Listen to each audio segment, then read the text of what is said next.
জয় গুরু। ইষ্টপ্রাণ দাদা ও মায়েরা, আজ ইষ্ট প্রসঙ্গে পরম পূজ্যপাদ শ্রী শ্রী আচার্যদেবের এই অমৃতময় কথাগুলি জেনে নেব। এক দাদার জীবনের বিভিন্ন সমস্যার সমাধান দিয়েছেন। এরকম সমস্যা থেকে থাকলে আমরা উপকৃত হতে পারবো এই ভিডিও থেকে। ভিডিওটি শেষ পর্যন্ত দেখবেন। গত মাসের অর্থাৎ আষাঢ় মাসের আলোচনা পত্রিকায় প্রকাশিত হয়েছে তথ্যগুলি এবারে বিস্তারিত। এক দাদা আচার্যদেবকে দেওঘরে জানালেন তার বিয়ের ঠিক পরপরেই করোনার সময় তার বাবা ও একমাত্র দাদা মারা গিয়েছেন। বর্তমানে সংসারে মা আর বউ রয়েছে, কিভাবে সংসার সামলাবেন বুঝতে পারছেন না তিনি। শ্রী শ্রী আচার্যদেব বললেন, করোনা তো কতদিন আগের কথা, তুমি এখনো সেই শোকটাকে আগলে বসে আছো। করোনায় পৃথিবীতে আর কারোর নিকট জন হারায়নি, একা তুমি হারিয়েছ। তুমি জানো না সারা পৃথিবীতে কত ছোট ছোট শিশু তার বাবা মা আত্মীয় পরিজনকে হারিয়েছে। তাহলে তারা যুদ্ধ করছে না, তারা বেঁচে নেই।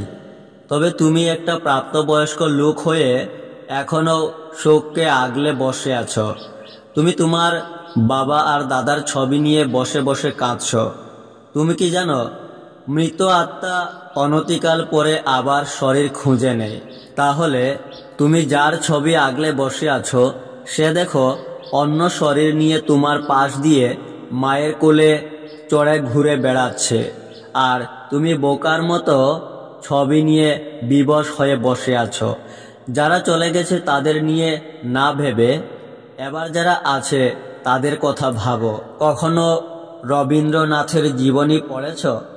জানো তার গোটা জীবনে কত মৃত্যু শোক ছিল। একের পর এক মৃত্যু তার জীবনকে আঘাত করেছে। তিনি কি সেই শোক নিয়ে বসেছিলেন? তিনি কাজ করেননি। তুমি পুরুষ মানুষ, মাকে স্ত্রীকে সুখী রাখতে যা যা করতে হয় তাই করতে তুমি পারবে না? আর বাবা আর ভাইয়ের যদি কোনো মধুর স্মৃতি থেকে থাকে যা তোমার বর্তমানকে উদ্দীপ্ত করবে, তা পারলে রুমন্থন করো। কি এমন কোনো স্মৃতি নেই? ব্যক্তিটি জানালেন, আজ্ঞে আছে। আচার্যদেব বললেন, তাহলে ভেবে দেখো সেগুলি কি তোমায় বিবশ করে না উদ্দীপ্ত করে? ব্যক্তিটি শোকের পূর্বসূত্র ধরে বললেন, আজ্ঞে বিবশ করে। আচার্যদেব বললেন, তাহলে তো তা কখনোই মধুর স্মৃতি নয়। স্মৃতি তখনই মধুর যা তোমাকে তোমার বর্তমানকে উদ্দীপ্ত করে। সেগুলিকে মনে করার চেষ্টা করো। তুমি বিয়ে করেছ, তোমার ক্ষমতা নেই মাকে বউকে ভালো রাখার, সুখী রাখার। ভালো করে দায়িত্ব পালন করো, গিয়ে আনন্দে বাঁচো জীবনটাকে নিয়ে।